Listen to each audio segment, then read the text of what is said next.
Course in Miracles, Manual for Teachers, Chapter 16. How should the teacher of God spend his day? To the advanced teacher of God, this question is meaningless. There is no program, for the lessons in the curriculum change each day. Yet he is sure of but one thing: they do not change at random. Seeing this and understanding it is true, he rests content. He will be told all that his role should be this day and every day, and those who share that role with him will find him so they can learn the lessons for the day together. Not one is absent whom he needs, not one is sent without a learning goal already set, and one which can be met that very day. For the advanced teacher of God, then, this question is superfluous. It has been asked and answered, and he keeps in constant contact with the answer. He is set and sees the road on which he walks stretch surely and smoothly before him.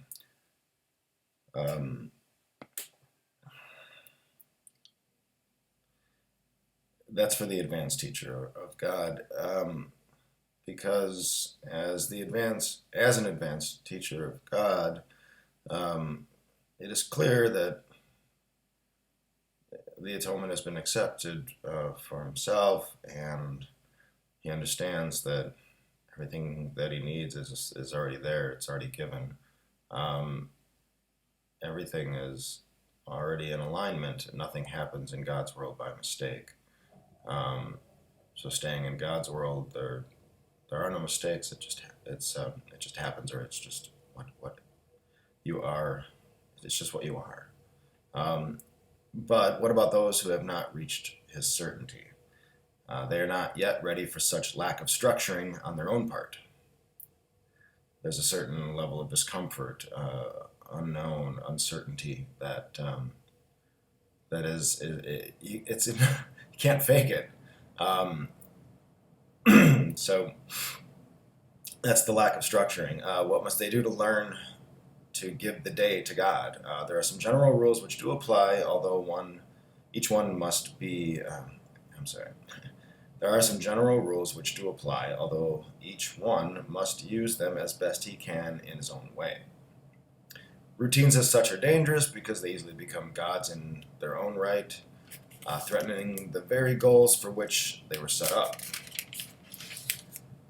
Broadly speaking, then, it can be said that it is well to start the day right. It is always possible to begin again, should the day begin with error, yet there are obvious advantages in terms of saving time if the need for this can be avoided. Meaning, begin whenever you need to. You can start over whenever you need to, whenever you want. You can always start over. Obvious advantages in terms of saving time if the need for this can be avoided, so if that's not necessary, time can be saved.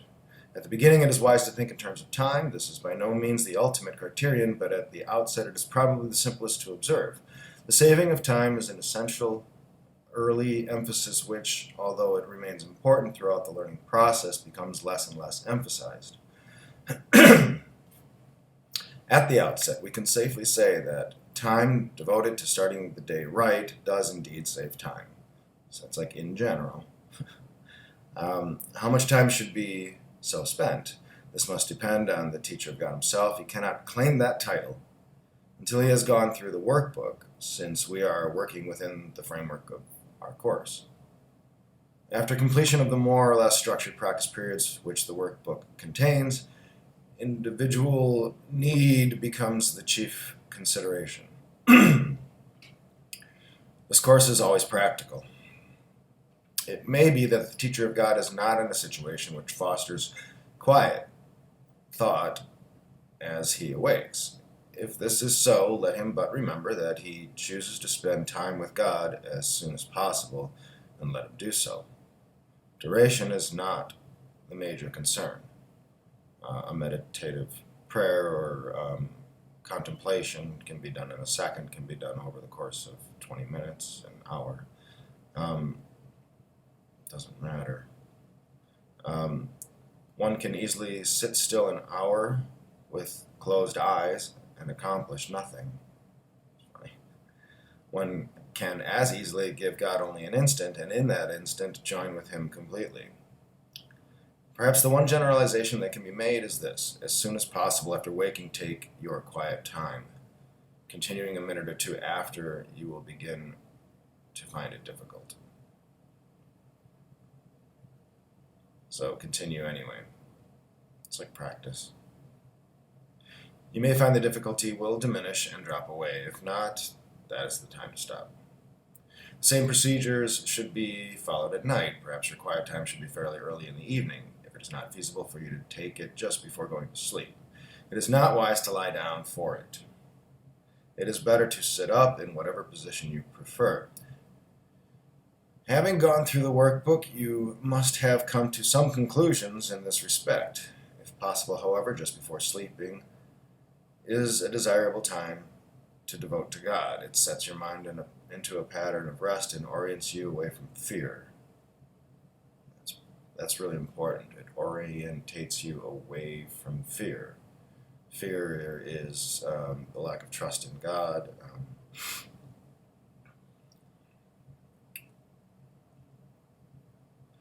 If it is expedient to spend this time earlier, at least be sure that you do not forget a brief period, not more than a moment will do, in which you close your eyes and think of God. For the most part,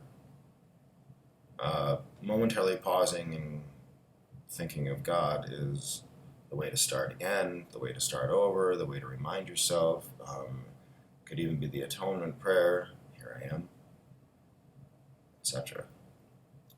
There is one thought in particular that should be remembered throughout the day.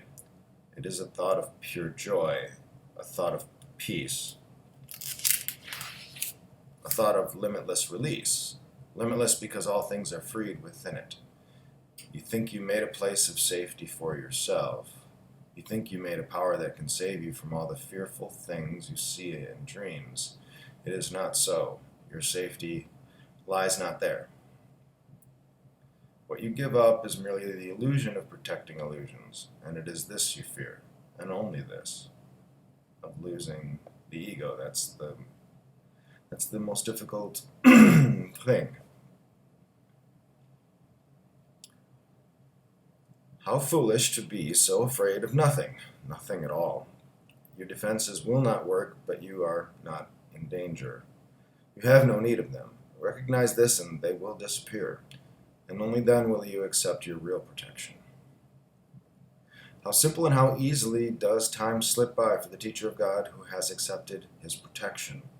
All that he did before in the name of safety no longer interests him, for he is safe and knows it to be so. He has a guide who will not fail.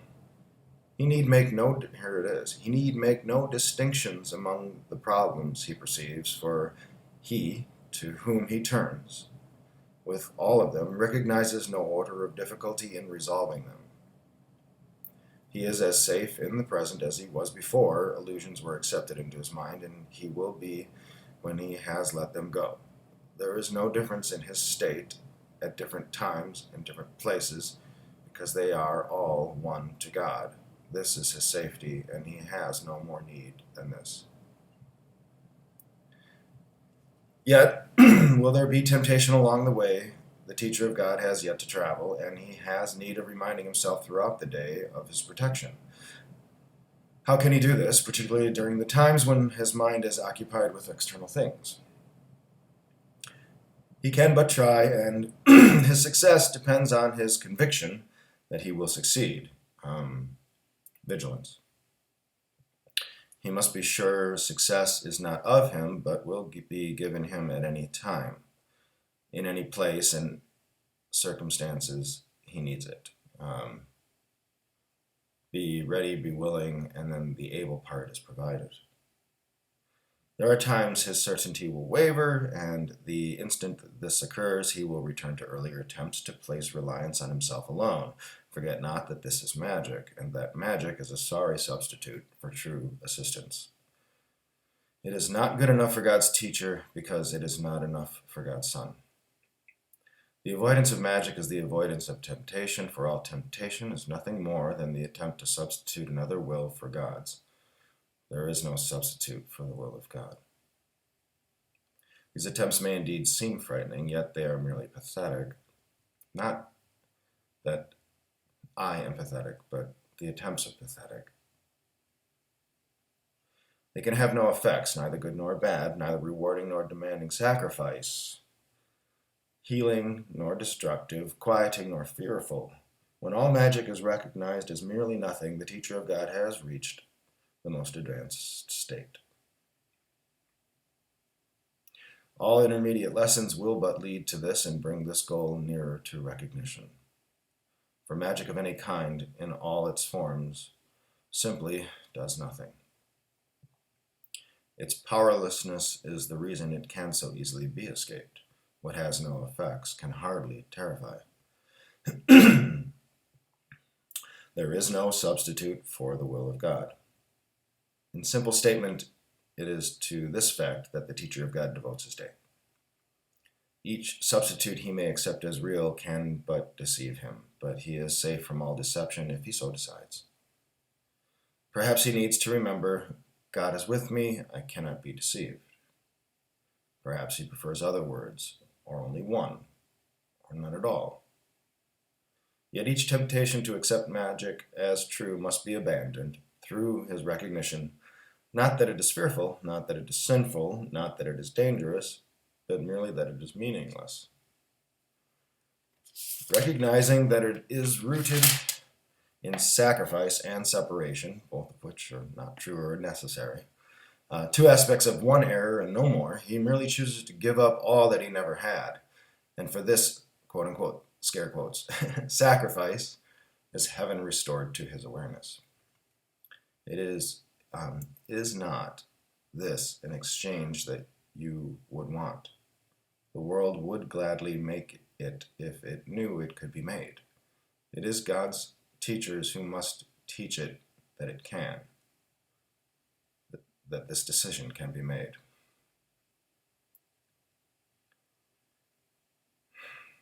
And so it is their function to make sure that they have learned how to make it.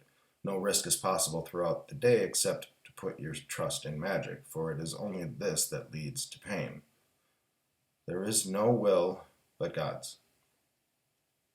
His teachers know that this is so and have learned that everything but this is magic. All belief in magic is maintained by just one simple-minded illusion that it works. All through their training, every day and hour, and even every minute and second, must God's teacher learn to recognize the forms of magic and perceive their meaninglessness. That's what vigilance is. Fear is withdrawn from them, and so they go. And thus the gate of heaven is reopened, and its light can shine again on an untroubled mind.